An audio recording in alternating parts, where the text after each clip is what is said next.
इस तरह आप मेरे हवास पर छाए हुए हैं ना, क्योंकि आप एक अच्छे आदमी हैं, मुझे अच्छे लगते हैं। बेशक मुझसे शादी ना करें, लेकिन अपनी दोस्ती पर मुझे कुर्बान ना करें। सुंदरी, जब कल से पता चलेगा तो क्या सोचेगा बादशाह? महज सोचने के खौफ से अपनी जिंदगी बर्बाद नहीं की जाती। मेरा बाल बाल बादशाह के एहसानों में जकड़ा है, वो जान से प्यारा है मुझे। तो अपनी जान कुर्बान कर दो, मोहब्बत नहीं। अस्सलामुअलैकुम नाज़रीन, तो गुलाम बादशाह के नए एपिसोड में आप सबका खुश आमदीद। तो यहाँ पे सुंदरी देख लेती है उसकी माँ को नमाज पढ़ते हुए। तो सुंदरी को कहता है कि मेरी माँ के साथ रहोगे तो तुम भी ऐसी बन जाओगे, क्योंकि मेरी माँ 5 वक्त की नमाज पढ़ती है और अल्लाह अल्लाह करता है, अल्लाह को याद करता है। इंशाअल्लाह तुम भी 5 वक्त की नमाज पढ़ना शुरू कर दोगे, क्योंकि मेरी माँ नेक और ईमान वाली है, क्योंकि अल्लाह को वो हर वक्त याद करता रहता है। तो इस वजह से हमारे घर में खुशियाँ ही खुशियाँ होती हैं। तो वो अपनी माँ को नमाज पढ़ते हुए खुश होकर आगे चले जाते हैं। तो अपनी माँ को नमाज पढ़ते हुए बहुत ज़्यादा खुश होता है, तो वो साथ ही साथ आगे चले जाते हैं दोनों। तो हम लोगों को दिखाया जाता है सुंदरी और गुलाम आपस में कुछ बात कर रहे होते हैं। तभी सुंदरी को गुलाम कहता है तो मैं चाय बना लेता हूँ। तो सुंदरी कहती है कि नहीं, तुम नहीं बनाओ, मैं खुद बना लेता हूँ। तो नहीं, बादशाह कहता है कि मुझे चाय बनाना आता है, मैं खुद बना लेता हूँ। मगर सुंदरी उसको चाय बनाना नहीं देती। तो बादशाह कहता है कि नहीं, मैं खुद बना लूँगा यार। तो सुंदरी कहती है कि मैं कोई अमीर ख़ानदान से नहीं हूँ, मैं एक गरीब ख़ानदान से ताल्लुक़ रखती हूँ, क्योंकि मुझे चाय बनाना आता है, मैं खुद चाय बना लूँगी। तो सुंदरी ये भी कहती है कि मैं एक ऊँचे ख़ानदान से ताल्लुक़ नहीं रखती हूँ, क्योंकि मैं एक गरीब ख़ानदान से ताल्लुक़ रखती हूँ। गुलाम बादशाह से छुपकर सुंदरी से निकाह करने के लिए तैयार हो जाता है। जैसे ही गुलाम सुंदरी को लेकर निकाह के लिए जा रहा होता है, तभी जहांगीर सुंदरी के साथ देख लेता है और कहता है कि यह लड़की खुर्शीद की बेटी है। यह सुनकर गुलाम परेशान हो जाता है और बताता है कि बादशाह भी सुंदरी से मोहब्बत करता है। जहांगीर कहता है तुम फौरन सुंदरी से निकाह कर लो। गुलाम यूएसए लेकर खुर्शीद के कमरे में जाता है और बताता है कि उसका शोहर आशिक अली मार चुका है और यह उसकी बेटी सुंदरी है। खुर्शीद रो पाती है और सुंदरी को गेल लगा लेती है। गुलाम बताता है कि बादशाह भी सुंदरी से मोहब्बत करता है। खुर्शीद कहती है तुम बादशाह से शादी कर लो, वो तुम्हें कब से ढूंढ रहा है। लेकिन सुंदरी कहती है कि वो सिर्फ गुलाम से शादी करेगी। तभी जहाद आता है और कहता है बादशाह आ रहा है, सुंदरी को छुपा दो। गुलाम यूज वॉशरूम में छुपा देता है। बादशाह आता है और कहता है कि जिस लड़की से वो मोहब्बत करता है वो खुर्शीद की बेटी है। खुर्शीद बताने लगती है, मगर बादशाह कहता है कि वो यूएसए लंदन जा रहा है। जब बादशाह जा रहा होता है तो जहन कहता है कि उसकी शादी मुल्क से तय कर दी है। अगर कल तक मोहब्बत ना मिली तो यूएसए मुल्क से शादी करनी होगी। बादशाह गस में चला जाता है। जहन गुलाम से कहता है कि पहले बादशाह की शादी मुल्क से होंगी, फिर तुम सुंदरी से निकाह कर लेना। गुलाम सुंदरी को लहू के क्वार्टर में छुपा देता है। बादशाह कॉल काटा है और कहता है सुंदरी नहीं मिल रही। गुलाम कहता है आप मुल्क से शादी कर लो। बादशाह मान जाता है और एक दिन उसका मुल्क के साथ निकाह हो जाता है। बाद में गुलाम कहता है कि कल उसका निकाह है। एक दिन सुंदरी को तैयार किया जाता है और गुलाम स्टेज पार होता है। बादशाह भी वहां ना जाता है। जब वो गुलाम और सुंदरी को साथ देखता है तो हैरान रह जाता है और कहता है तुमने मेरी मोहब्बत छीन ली। जहाद बादशाह को बेहोश कर देता है और गुलाम का सुंदरी से निकाह हो जाता है। उसके बाद गुलाम सुंदरी को लेकर भाग जाता है। जब बादशाह होश में आता है तो वो गुलाम को ढूंढने निकल पड़ता है। जब गुलाम को पता चलता है कि सुंदरी खुर्शीद की बेटी है तो वो फौरन यूज खुर्शीद के कमरे में ले जाता है और कहता है कि यह आपकी बेटी सुंदरी है। यह सुन खुर्शीद यूज गेल लगा लेती है। सुंदरी कहती है कि मैं गुलाम से निकाह करना चाहती हूँ। यह सुनकर खुर्शीद सुंदरी और गुलाम को जहंदाद के पास ले जाती है। जहंदाद कहता है तुम इस लड़की को वापस क्यों लाए हो। गुलाम जवाब देता है कि बादशाह जिस लड़की से मोहब्बत करता है वो यही है। यह सुन भाई जहंदाद कहता है कि आज हाई तुम दोनों का निकाह होगा, लेकिन बादशाह को पता नहीं चलना चाहिए। गुलाम और सुंदरी बहुत कश हो जटें। गुलाम सुंदरी को पाला जाता है। इसी दौरान बादशाह की कॉल आती है और कहता है कि आज तेरा निकाह है और तूने बताया भी नहीं। गुलाम डर कर कॉल काट देता है। गुलाम सुंदरी को लेकर घर पहुंचता है। सुंदरी अपनी अम्मी के कमरे में चली जाती है और गुलाम स्टेज पर बैठ जाता है। तभी बादशाह आ जाता है और मुबारक देता है। गुलाम यूज देखकर घबरा जाता है और स्टेज से उठ जाता है। इसी वक्त खुर्शीद सुंदरी को लेकर स्टेज की तरफ आ रही होती है। बादशाह की नज़र सुंदरी पर पड़ती है और वो फौरन कमरे में भाग जाती है। बादशाह को शक हो जाता है और वो खुर्शीद के कमरे में जाता है जहन सुंदरी बैठी होती है। बादशाह कहता है कि यह सुंदरी है और मैं इससे महबत काटा हूँ। सुंदरी कहती है कि मैं तुमसे महबत नहीं काटी, मैं सिर्फ गुलाम की हूँ। यह सुनकर बादशाह गस्मे सुंदरी का हाथ पकड़कर यूज गुलाम के पास ले जाता है और कहता है तुमने मेरी महबत छीन ली। बादशाह गुलाम को मारता है, लेकिन जहंदाद का आदमी यूज पकड़कर बेहोश कर देता है। जहंदाद कहता है कि तुम दोनों यहाँ से भाग जाओ। गुलाम सुंदरी को लेकर मौलवी साहब के पास जाता है।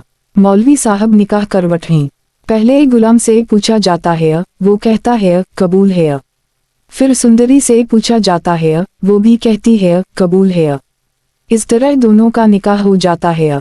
निकाह के बाद गुलाम सुंदरी को एक पुराने घर ले जाता है। दूसरी तरफ जब बादशाह होश में आता है तो जहंदाद से पूछता है। यूं बताया जाता है कि दोनों भाग गए हैं। बादशाह गस में उन्हें ढूंढन निकल पड़ता है। वो गुलाम के मोबाइल की लोकेशन ट्रेस काटा है और पुराने घर तक पहुंच जाता है। दरवाजा तोड़कर अंदर जाता है जहन गुलाम और सुंदरी होठें। बादशाह पिस्टल निकलकर गुलाम पर टन देता है और अपने आदमियों को सुंदरी को पकान का कहता है। गुलाम भी पिस्टल निकल लेता है। बादशाह गोली चला देता है जो गुलाम के बाजू पार लगती है। फिर वो सुंदरी को लेकर वापस चला जाता है और कहता है कि अब मैं सुंदरी से निकाह करूंगा। लेकिन सुंदरी कहती है कि मेरा निकाह गुलाम से हो चुका है। बाद में जब गुलाम ठीक होता है तो वो सुंदरी को लेने वापस आता है। अब आप क्या समझते हैं, सुंदरी किसकी होगी, गुलाम या बादशाह? मुझे लगता है कि सुंदरी सिर्फ गुलाम की होगी। अगर आप भी जानना चाहते हैं तो हमारे चैनल को लाइक, सब्सक्राइब और शेयर जरूर करें। यह सिर्फ हमारी प्रेडिक्शन है। रात के अंधेरे में गुलाम सुंदरी का हाथ पकड़ता है और सीधा हवेली ले जाकर बादशाह के सामने खड़ा कर देता है और कहता है, बादशाह मैं आपकी अमानत ले आया हूँ। सुंदरी को देखकर बादशाह के होश जटें। वो फौरन गुलाम को गले लगा लेता है और कहता है, गुलाम तुमने आज दोस्ती का हक अदा कर दिया, मैं यह एहसान कभी नहीं भूलूंगा। यह सब देखकर सुंदरी जो से चीखती है, प्लीज बस कर दो। गुलाम मैं एक इंसान हूँ, आप अपनी दोस्ती के लिए मुझे कुर्बान नहीं कर सकते। मैं सिर्फ आपसे शादी करना चाहती हूँ। यह सुन भाई बादशाह का खून खोल उठता है। वो गुस्से में चिल्लाता है, गुलाम यह लड़की क्या कह रही है? सुंदरी जवाब देती है, मैं बिल्कुल ठीक कह रही हूँ। मैं और गुलाम एक दूसरे से मोहब्बत करते हैं और मैं आपको कभी बीच में नहीं आने दूंगी। इतना कहकर वो वहां से चली जाती है। बादशाह गुस्से से कहता है, गुलाम यह क्या तमाशा है? गुलाम जैसे कहता है, बादशाह मेरा यकीन करिए, अगर मुझे पहले पता होता कि यह वही लड़की है तो मैं कभी इसकी तरफ नजर उठाकर भी ना देखता। बादशाह गुस्से में उसका कॉलर पकड़ लेता है। गुलाम सुंदरी सिर्फ मेरी है, मैं दोस्ती भी भूल जाऊंगा और जान की भी परवाह नहीं करूंगा। गुलाम परेशान होकर वहां से चला जाता है। सुंदरी इस पार चीखती है, मुझे यकीन नहीं होता आप मेरे साथ ऐसा करेंगे। मैंने माना किया था फिर भी आप मुझे बादशाह के पास ले गए। गुलाम मजबूरी में कहता है, मैं मजबूर हूँ, मैं कुछ नहीं कर सकता। तभी बादशाह वहां आ जाता है।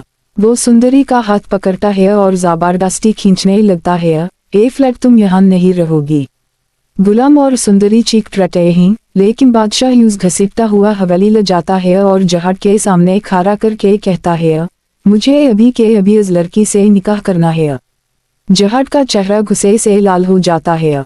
वो कहता है, बादशाह मैं वादा काटा हूँ कल हाय तुम्हारा निकाह इससे करवा दूंगा। हवेली में टायरियां शुरू हो जाती हैं।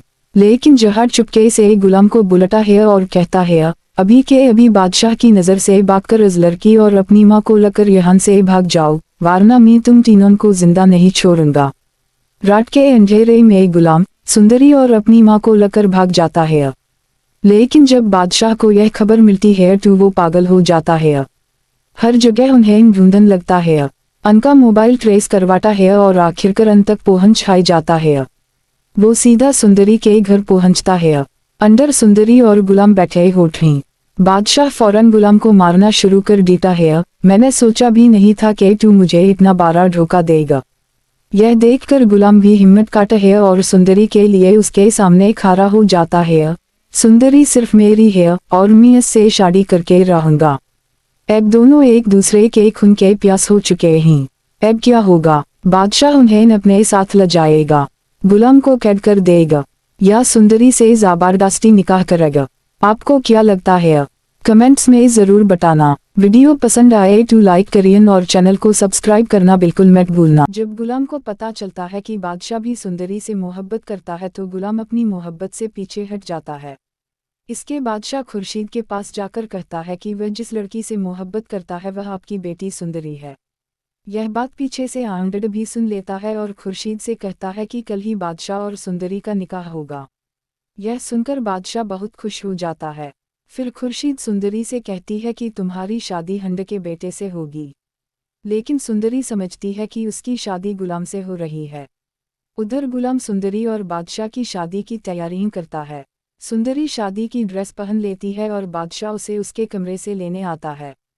तब सुंदरी कहती है कि बादशाह मेरी शादी तो गुलाम से होने वाली है और सुंदरी सिर्फ गुलाम की है। यह बात सुनकर बादशाह बहुत ज्यादा गुस्से में स्टेज पर चला जाता है और पीछे से सुंदरी और खुर्शीद भी वहीं आ जाते हैं। बादशाह गुलाम से कहता है, तुम्हें पता है मैं सुंदरी से इश्क करता हूँ, फिर भी तुमने उससे मोहब्बत की। इस पर गुलाम भी गुस्से में कहता है कि वह भी सुंदरी से सच्ची मोहब्बत करता है। तभी बादशाह और गुलाम के बीच जबरदस्त लड़ाई हो जाती है। इस पर जहां उसी वक्त फैसला करता है और गुलाम और उसकी अम्मी लाजो को घर से निकाल देता है। गुलाम अपनी अम्मी को लेकर आंगड़ का घर छोड़ देता है। दूसरी तरफ सुंदरी सबके सामने बादशाह से शादी करने से इनकार कर देती है। तब खुर्शीद सुंदरी को अपने कमरे में ले जाती है। इसके बादशाह के दिल में गुलाम के लिए नफरत पैदा हो जाती है और वह अपने आदमियों को गुलाम को किडनैप करने का हुक्म देता है। बादशाह का आदमी गुलाम को अगवा करके एक सुनसान घर में रस्सी से बांध देता है और बादशाह को खबर देता है कि गुलाम को किडनैप कर लिया गया है। यह सुनकर बादशाह मौके का फ़ायदा उठाता है और सुंदरी से कहता है कि अगर तुमने मुझसे शादी नहीं की तो मैं गुलाम को मरवा दूंगा। यह सुनकर सुंदरी गुलाम को बचाने के लिए बादशाह से शादी करने के लिए राजी हो जाती है। बादशाह खुश होकर मौलवी साहब को लेने चला जाता है। उसी वक्त लाजो खुर्शीद के पास आती है और बताती है कि बादशाह ने गुलाम को किडनैप कर लिया है। यह सुनकर खुर्शीद बहुत परेशान हो जाती है और लाजो से पूछती है कि क्या आशिक अली ने मुझे तलाक दी थी या नहीं। तब लाजो बताती है कि आंगड़ ने आशिक अली से जबरदस्ती तलाक के कागजों पर दस्तकाटा करवा लिए थे और उसे धमकी दी थी कि अगर तुम दोबारा खुर्शीद से मिले तो तुम्हारी बेटी सुंदरी को मरवा दूंगा। यह सच्चाई जानकर खुर्शीद अपने भाई आंगड़ पर बहुत गुस्सा हो जाती है। दूसरी तरफ गुलाम किसी तरह अपनी रस्सी खोल लेता है और सुनसान घर से भागकर सीधे बादशाह के घर पहुंच जाता है। वहां वह देखता है कि बादशाह मौलवी साहब के साथ जबरदस्ती सुंदरी से निकाह कर रहा है। यह देखकर गुलाम जोर से सुंदरी को आवाज देता है और कहता है, सुंदरी बादशाह से निकाह मत करो, मैं आ गया हूँ। गुलाम को देखकर सुंदरी बहुत खुश हो जाती है। लेकिन तभी बादशाह अपनी जेब से पिस्तौल निकाल लेता है और गुलाम से कहता है कि अगर तुमने मेरे और सुंदरी के निकाह को तोड़ने की कोशिश की तो मैं तुम्हें गोली मार दूंगा। अचानक उसी वक्त सुंदरी बेहोश हो जाती है। बादशाह पीछे से उसे पकड़ लेता है और गुलाम तुरंत सुंदरी के पास जाकर उसे दबा देता है, जिससे सुंदरी को होश आ जाता है। यह सब देखकर खुर्शीद अपनी बेटी सुंदरी का हाथ पकड़कर गुलाम के हाथ में दे देती है और जहन से कहती है कि तुम्हारी वजह से मैं इतने साल अपने कमरे में बंद रही और तुमने आशिक अली की मौत करवाई। इसके बाद खुर्शीद सबके सामने कहती है कि अब गुलाम और सुंदरी का निकाह होगा। उसी वक्त मौलवी साहब गुलाम और सुंदरी से एक साथ पूछते हैं कि क्या आपको एक दूसरे से निकाह कबूल है। गुलाम और सुंदरी दोनों एक साथ कहते हैं जी कबूल है। इस तरह गुलाम और सुंदरी का निकाह हो जाता है। फिर गुलाम अपनी अम्मी और सुंदरी को लेकर आंगड़ का घर छोड़ देता है। दोस्तों, आपको क्या लगता है क्या बादशाह सुंदरी को आसानी से भूल पाएगा या फिर वह गुलाम से बदला लेगा? हमें तो लगता है कि बादशाह बदला जरूर लेगा।